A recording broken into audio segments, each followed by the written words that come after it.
Who was the most unusual person like he got a text from? Because I got some fun ones. I got my high school girlfriend.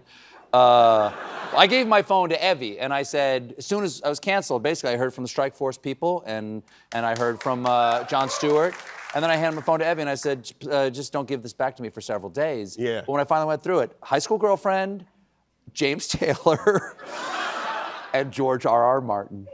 Wow. He sent me The Winds of Winter. Wow. Oh, that's nice. Yeah. Crazy. To piggyback off like the Winds thing, you know who you must know who Daniel Abraham and Ty Frank are, right?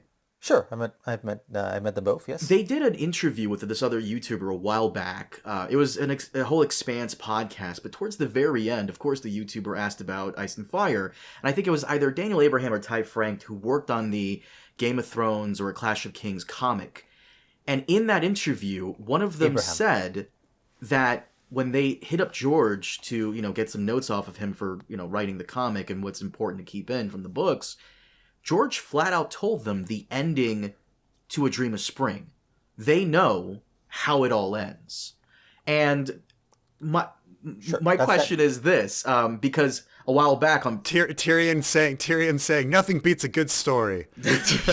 A while back on Preston's stream, someone super chatted like, if George was gonna make like an Avengers style team of who's gonna write the books and finish it, and like who would you add to that team? I would say those guys. I would include you in there because you've got to know something, right? And maybe the other guy that was in that hotel room with George and Dave and Dan, he also knows what happens in the end. I think my question to you right now is, has George told you what happens at the very end of the story? Do you know that? Or you can say no comment, by the way. Nope. No. I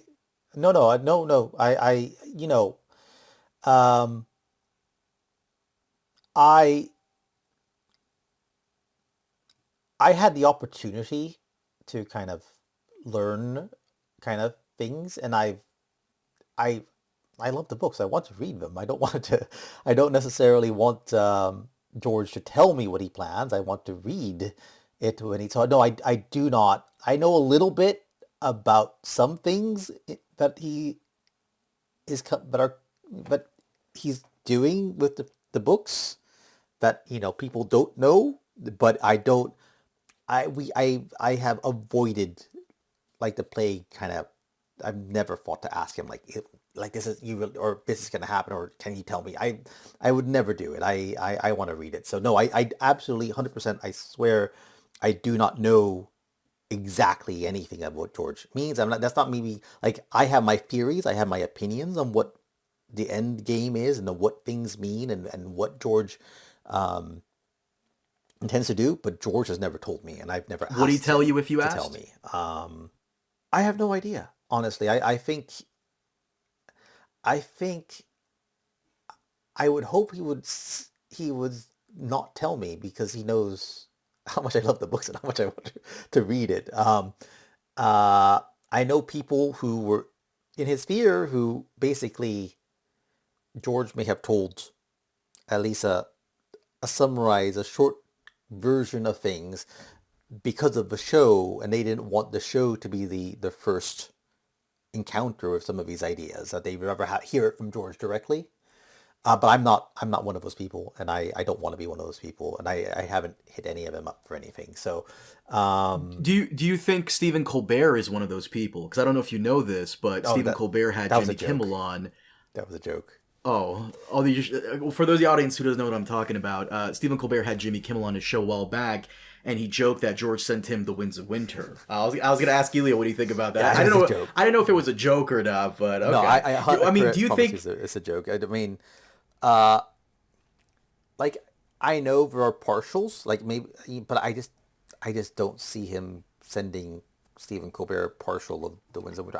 Maybe I'm wrong, but I think it was just a joke because I think my recollection, the context had to do with something with people, something being delayed or something, and then he just kind of threw that out there as famously this book is delayed, but in fact I've got it. But I think it was a joke, but I'd have to rewatch it to see. But be very risky to send that kind of thing off to someone. Have to send it with armed guards as if it was like a collectible Babe Ruth. Yeah, well, you'd think not so much. I mean, one day back in early 2004, I had to go collect this big package that kind of came out of nowhere. And it turned out to be the manuscript of A Feast for Crows before he split it between, into two books. So, yeah, that was He a sent that surprise. to you. Yes, I've got it in the box somewhere. So Wait a minute, that's like a collector's item. it is, and not it's not going. Maybe when we die, maybe whatever our heirs will do with it. I don't know, but no, I still have it. It's the same one. People can read that one Yes, at the it's Cushing the same Library. one. If they It's visit like the Cushing Library, June 2003 2004. It's actually when I visited him in 2004 in Santa Fe. Like I was in his office and I saw this big box. I said, "What's that?" And he said, "Oh, that's A Feast for Crows. It's a partial manuscript." And so I was that close to it then, and I think probably that's why it ended up getting sent to me afterwards. That he had printed it out to send off to the publisher, and then he sent it to. In fact, I'm not the only person who got it. Lord and Girl, Dave McAmmon, who was very early, big part of the sort of Brotherhood Without Banners fan group, he got it from George, and George told him, make a copy and you could send it to Elio. And we were kind of first readers, and he wanted to kind of just thoughts on sort of if there's any things he had wrong, but he wanted to, continuity things or whatever. And it was very exciting. It was really strange to read chapters from A Dance of Dragons long before Dance of Dragons was published, and to basically just sit on that information for many years. So what you're telling me is, if Winds does come out, you're getting the first copy. But I just find it funny. Like, even though Stephen Colbert was joking, maybe not. Like, do you think any celebrity or any person up there could do you think if Obama wanted to raid the Winds of Winter, do you think George would send it to Obama? Once, yes, probably he would be very flattered by that.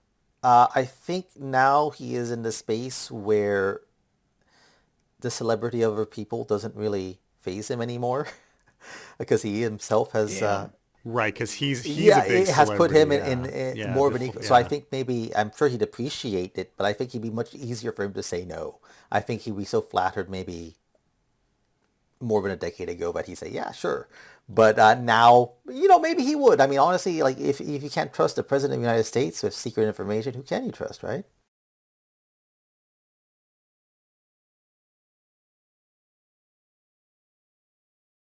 Elio, on the topic of theories, real quick, I wanted to actually ask you again. I know I'm bringing up that last year interview you did, but to me it was super interesting. In that interview, the host brings up some theorists, and he brings up some ideas about one specifically that stood out to me was on astrology. And you actually asked George about getting to sit down and actually do the stars and whatnot, and George basically said yeah, I don't really care about this, it's just color in the world, it doesn't matter. Do you think that's still true even now, that the red comet and astrology, he doesn't really care about that, it's just color, it's just there's nothing major and important about it?